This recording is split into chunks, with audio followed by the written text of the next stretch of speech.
प्यारे साथियों, देखिए सवाल कुछ प्रकार से हमारे सामने कि भाई यदि x बराबर अंडर रूट 2+1 की पावर -1/3 हो तो x की पावर 3 -1/x की पावर 3 का मान क्या होगा।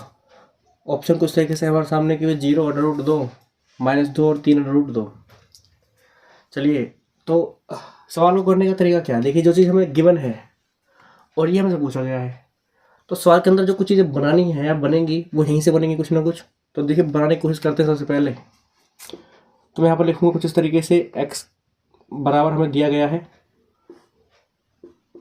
अंडर रूट 2 प्लस 1 की पावर -1/3। देखिए, अगर मैं दोनों तरफ का क्यूब कर दूं यानी घन कर दूं, दोनों तरफ का घन करने पर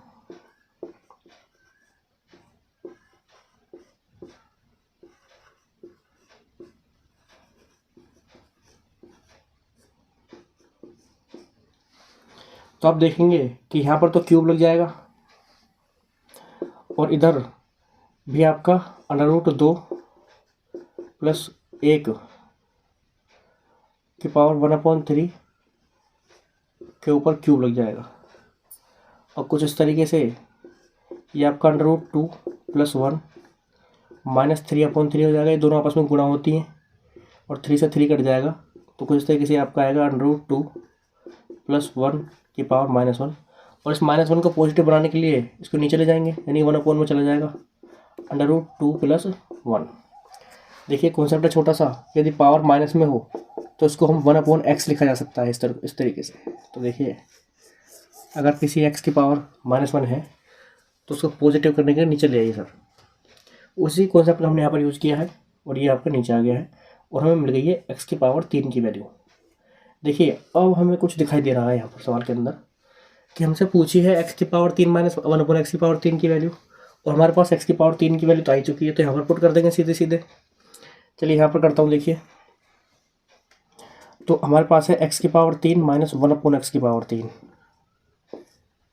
अब मैं x की पावर 3 की जगह रखूँगा तो आ जाएगा 1/√2 और प्लस में 1। देखिए, यही तो वैल्यू है, यहाँ पर रख दी मैंने।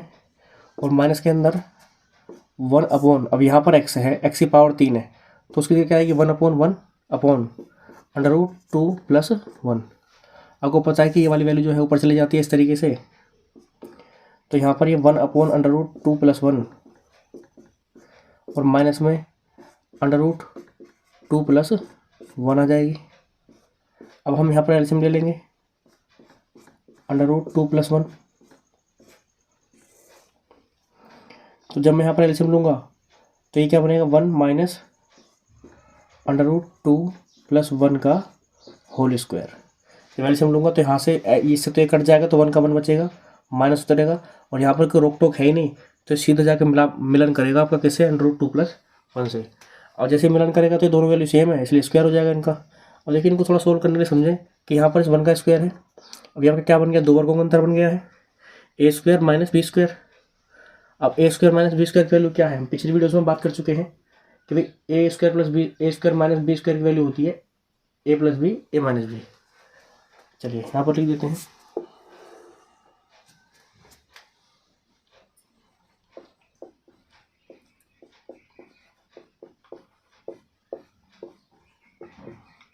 अब इस छोटे से फॉर्मूले का यूज़ करेंगे हम। तो यहाँ पर खोलूँगा तो क्या बनेगा, a प्लस बी यानी कि 1 प्लस √2 प्लस 1।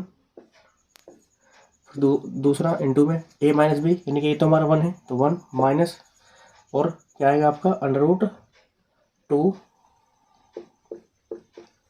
और माइनस का 1 आ जाएगा। क्योंकि सर ये माइनस है तो इस वाले प्लस को माइनस ही बना देगा, इसलिए हमने इसको लिख दिया माइनस।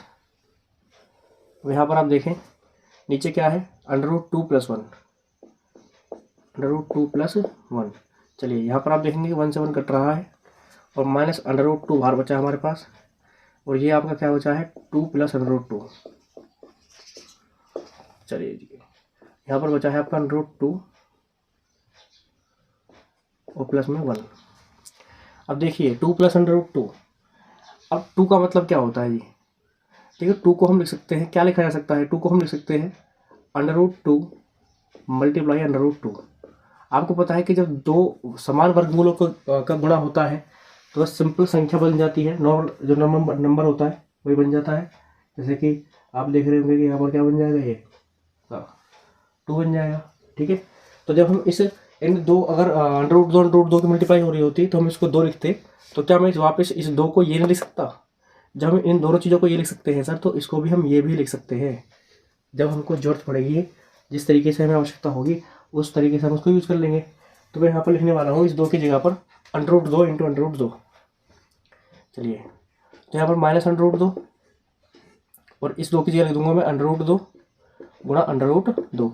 गुणा करेंगे तो 2 ही बन जाएगा वापस, और प्लस में √2। देखिए मैंने इसलिए करा है ये, अगर यहाँ से √2 कॉमन आ जाता है किसी तरीके से तो ये वैल्यू बन जाएगी नीचे वाली, देखना अभी -√2। अब यहाँ पर देख रहे हैं आपके √2 कॉमन आ रहा है तो बाहर निकाल लीजिए। और यहाँ पर क्या बचा, यहाँ से एक √2 बाहर गया तो एक √2 तो यहाँ पर है, और प्लस में यहाँ पर तो एक ही था तो एक बचेगा, और अपॉन में क्या बचा √2 + 1, और इससे आपका ये गायब हो जाएगा। अब देखिए फिर से √2 गुणा √2 में हो रही है तो क्या होता है, उसका मतलब 2 होता है, तो आपको पता ही है। तो कर देंगे सर, ये लीजिए 2, तो -2 जो है हमारे सवाल का आंसर हो जाएगा। तो कुछ इस तरीके से ऑप्शन नंबर सी जो होगा हमारे सवाल का सही उत्तर होगा। सही आंसर तक पहुँचे हम, बिल्कुल कॉन्सेप्ट का यूज़ किया है सर हमने, कोई खिचड़ी नहीं पकाई है।